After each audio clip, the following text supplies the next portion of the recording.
So I'm reading Thomas Sowell's most recent book, Social Justice Fallacies, and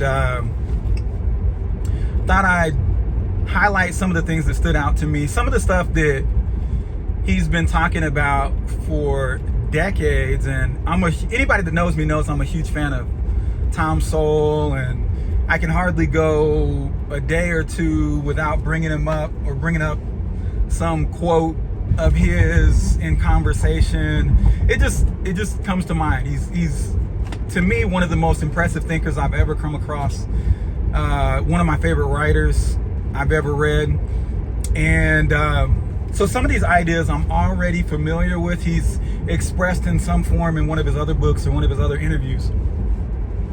But I just want to go over some things from chapter 1, and there's only 5 chapters in the book, so I'll probably do a separate video for every one of the chapters. But in chapter 1, it's called the Equal Chances Fallacies. That's the title of the chapter. And one of the things he talks about is human vices have no monopoly as causes of disparity. And a lot of times people seem to act like that's the only reason why one group performs better than another group. If another group is lagging behind one group, has to be because somebody has prevented them from achieving more than they are. And that while that is one of the possibilities, it isn't the only possibility. And what people don't often realize is there are thousands, maybe millions of other explanations for why one group is doing better than another group or worse than another group. There's too many, but people just hear a lot of times. This is my take. People hear that there's some kind of disparity and automatically conclude this is the result of some kind of wrongdoing. Human vice is the cause of this disparity. Some of the other things he talks about: Germans have been making beer for over 1,000 years, and so Germans tend to make beer more successfully than other groups. They've got a lot of history of doing it.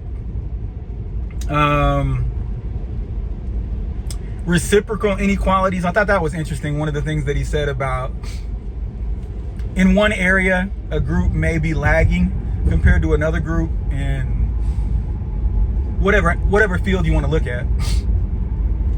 But there's hardly any group that you can look at that doesn't excel in some arena. And I thought that was interesting. So while one group may be better in this field than this group might be better than the other group in a different field. So reciprocal inequalities. Even lagging groups have areas they excel. Women, as far as in engineering, are hardly ever... Women aren't represented in the engineering field nearly to the same degree that men are. And I remember there was an incident where a Google employee got fired for pointing this out, that women as a group tend to prefer not to go into engineering to the same degree that men do. He repeats Google was getting hammered for their lack of representation in Silicon Valley. And the guy said, the reason we don't have a lot of female engineers, 50% of the population is female, but not 50% of women go into engineering. So you wouldn't expect to see the same number of women in engineering as you see in the general population. This to me seems like obviously true. But anyway, the statistics show that women don't go into the engineering fields. Less than 30% of the degrees that are given for engineering go to women. I remember being in college because I got a math degree. And there was this idea when I was in college. I don't know if I think I'd heard it before, but I remember the first time I remember really kind of thinking hard about it was when I was in college, and they were saying that math teachers are telling women that they can't do math. And I had been in a lot of math classes when I was in middle school. I was in the accelerated math groups. There were girls in there. And but as I got higher and higher up, I did start to notice there were less and less women in the math classes. And so I started sort of scrutinizing the things that the teacher was saying, the body language and everything, and nothing I saw communicated to me that they were somehow implying that women couldn't do math. I didn't see it anywhere. None of the calculus classes, nothing, no classes. Yeah, I see that. But I remember there was one incident where we had a class full of guys and one girl. This was maybe Calc 2. And a lot of times before the teacher would get there, we'd be having conversations and things like that. And I mean, maybe it seemed like a bit of a guys group, you know, and maybe the girl who was in class didn't feel like she could participate in that kind of group dynamic in the same way that the guys could. That's possible. Anyway, got interrupted. But maybe she felt like she couldn't participate in the kind of guys conversation in the same way that the guys could. I can see that being a bit of an obstacle, you know, fitting into the group. But to say that that's enough of an obstacle, like they're always telling us that women are so strong and everything like that. And if that's true, which I believe it is, that's a minor obstacle. There's all kinds of obstacles in life that you have to go through. You know, the guys in class may not have had the obstacle of being in a all-female group, but who knows what was going on in those other guys' life. There's all sorts of obstacles that are presented to one person that not presented to the other. And everybody's just this complete mix of advantages and disadvantages. And that's one of the things I've always appreciated from Tom Sowell. He points out that you can't say just because this person is a guy that they're better able to succeed than this person who's a girl. Those are two characteristics amongst thousands that a person has.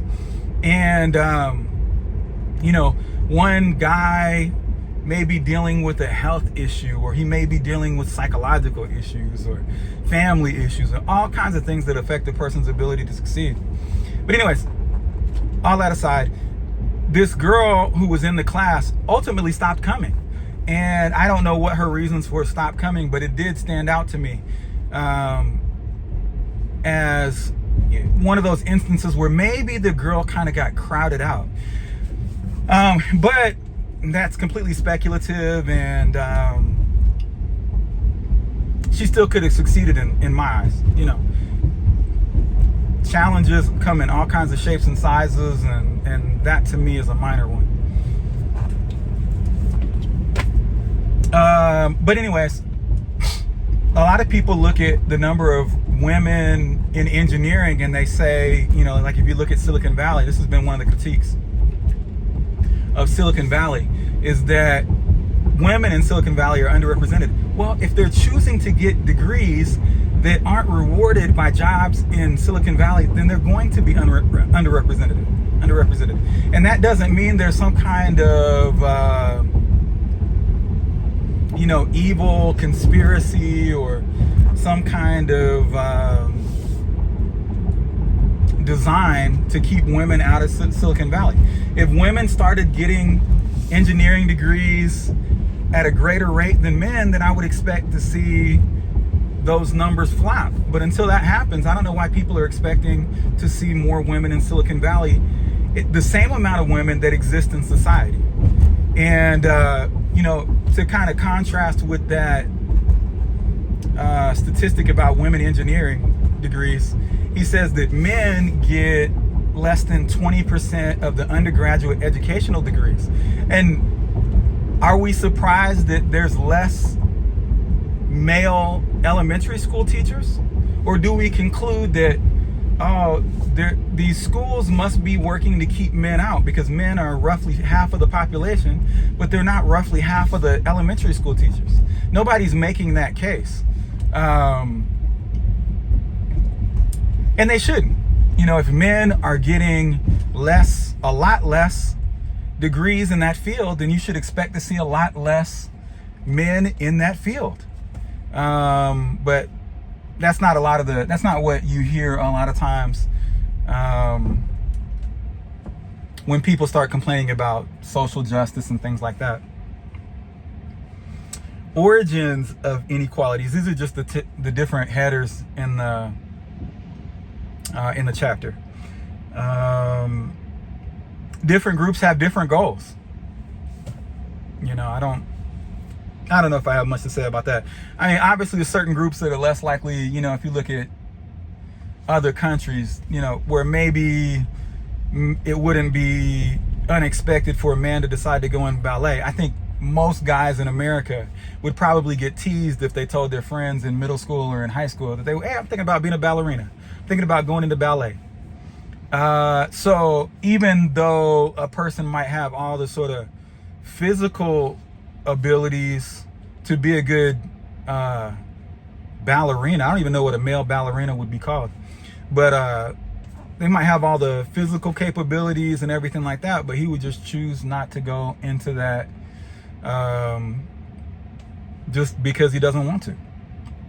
Different groups, different countries, different goals. Inequalities amongst individuals. One that I've heard Tom Sowell talk about a lot is birth order.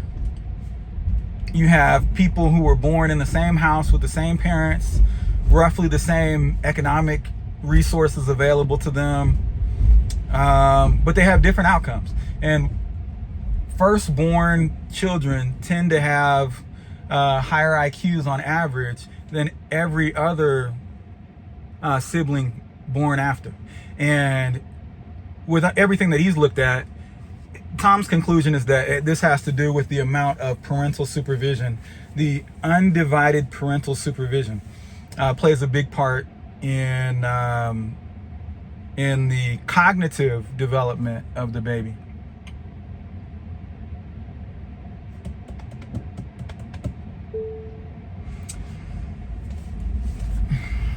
Inequalities among groups. This one I liked. He said something about there's a seemingly invincible fallacy that large groups would be equal or comparable if not for discrimination. I talked about that a little bit earlier. But one of the points that he makes that I've heard him make a few times that I've never really heard anybody else make is that large groups often have different median ages. So Japanese Americans have a median age of 52 and Mexican Americans have a median age of 28.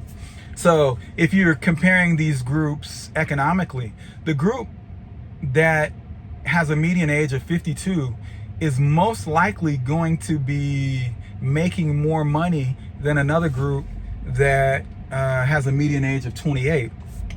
But that's not the type of thing that you would ever hear brought up in a lot of this mainstream debate. They would say one group makes this, another group makes this, and there's no explanation other than discrimination that's given for why that might be.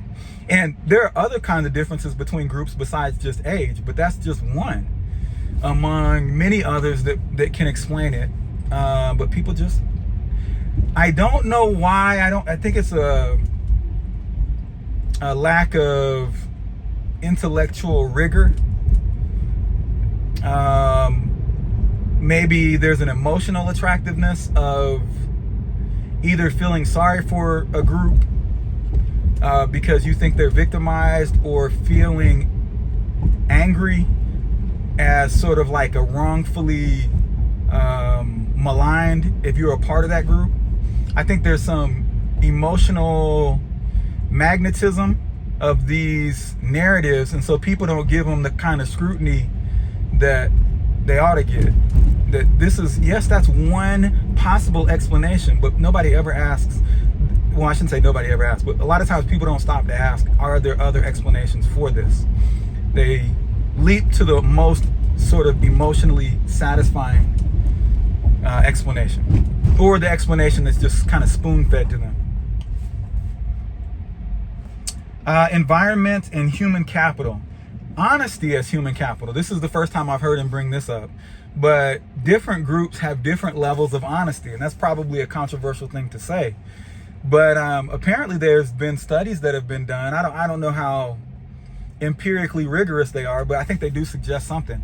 When you do a test and you leave a wallet out in a public place, and they did this in a few different countries, 12 wallets left on the streets in Finland, and 11 out of 12 of those wallets were returned.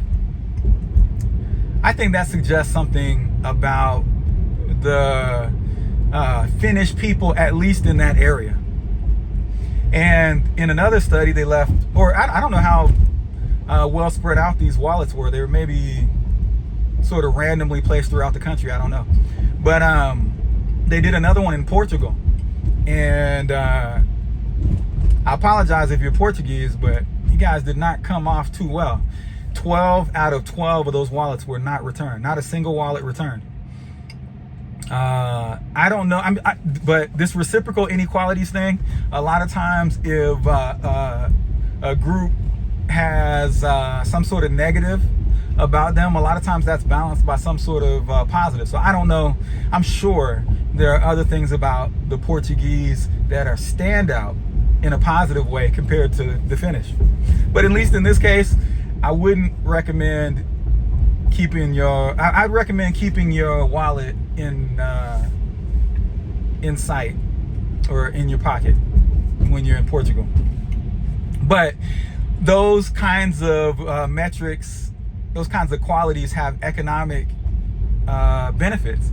If you're thinking about doing business with somebody else and you can expect to trust like a verbal agreement or something like that, that's going to pay economic dividends throughout a whole society. If you can do a handshake and trust that the people are going to honor what they've said, you can go forward with certain kind of economic endeavors that you might not have if you were a little unsure about that other person keeping their word. So honesty plays a big part. There's also a quote at the end of the chapter that I wanted to read. Let me stop just for a second. I think I can read it pretty quick.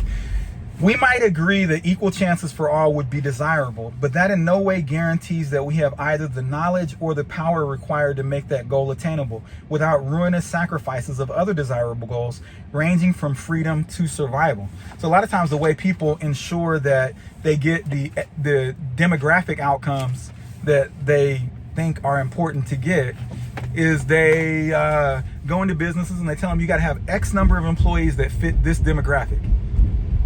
Okay, so what that means is that you're taking away freedom from the people to hire whoever they decide to be the most qualified or the best fit for their company or whatever endeavor they're doing.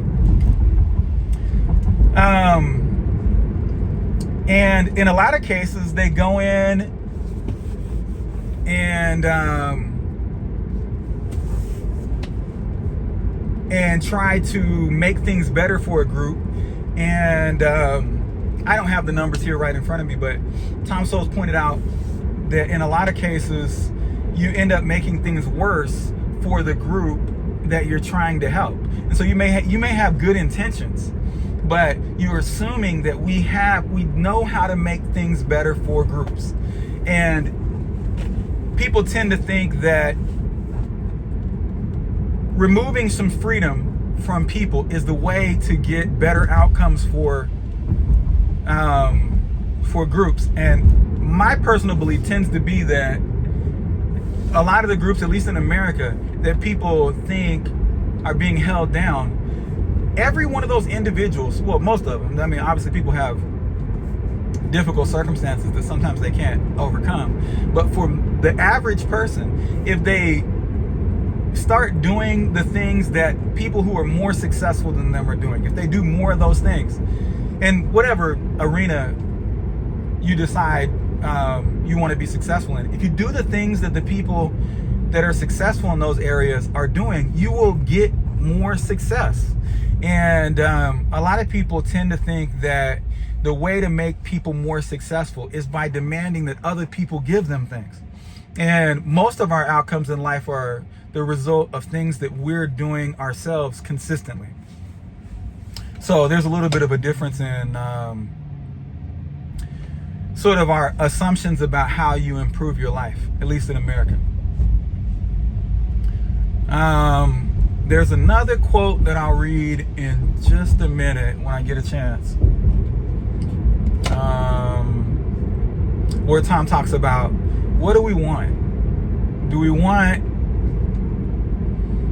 every field to have a demographic mixture that matches the surrounding society? Is that what we want?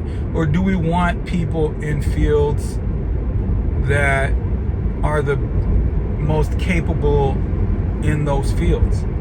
And I always think about the NBA. Nobody ever complains about demographics in the NBA. Nobody ever does. I mean, we're all content that the people that have risen to the top are the most capable. Nobody looks at it and says, you know, the white population is 50% or 60% or whatever it is, and says, hey, why aren't 60% of these people white? Nobody ever says that. Mainly because nobody's banging the drum on justice for whites. Nobody's doing that. But if it were reversed, you know, if it was 60%, or if it was, you know, the NBA, I think, is something like 80+% black.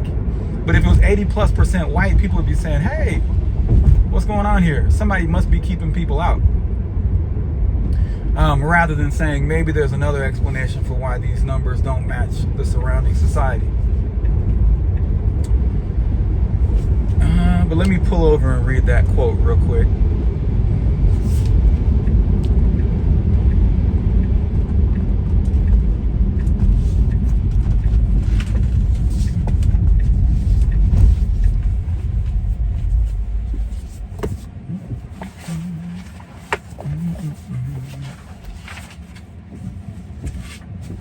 Okay, the second part of that. Do we want the mixture of students who are going to be trained to do advanced medical research to be representative of the demographic makeup of the population as a whole? Or do we want whatever students from whatever background who have track records demonstrating a mastery of medical science that gives them the highest probability of finding cures for cancer, Alzheimer's, and other devastating diseases? Endeavors have purposes. Is indulging ideological visions more important than ending cancer and Alzheimer's? And he's got another couple paragraphs that go on that are good points also, but I'll just read that one. And, you know, if all the best basketball players in the world are black, great. If all the best doctors, research scientists in the world are black, great. But to say that we've got to make it fit this because we know this is the best mixture of demographics in order to reach these, like, it's such a silly thing to me that people would assume that we're going to get better outcomes somehow if we make sure that the demographic mixtures match the surrounding society. That's just, it doesn't matter. If all the best are a certain thing, fine. It doesn't matter, black, white, Asian, whatever. We should just have policies that encourage that the best make it through. Not policies that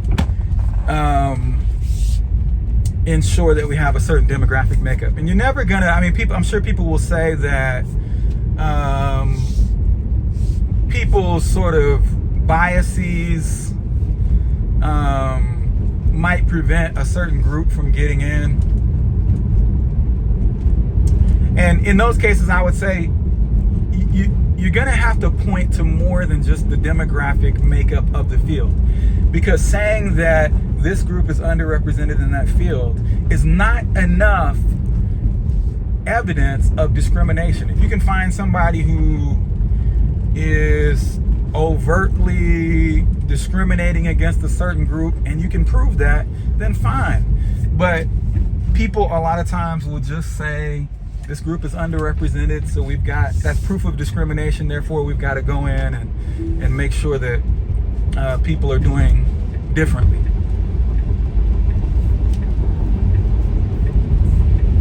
But anyways, that's a few of my takeaways from chapter 1. I'll do another video on chapter 2.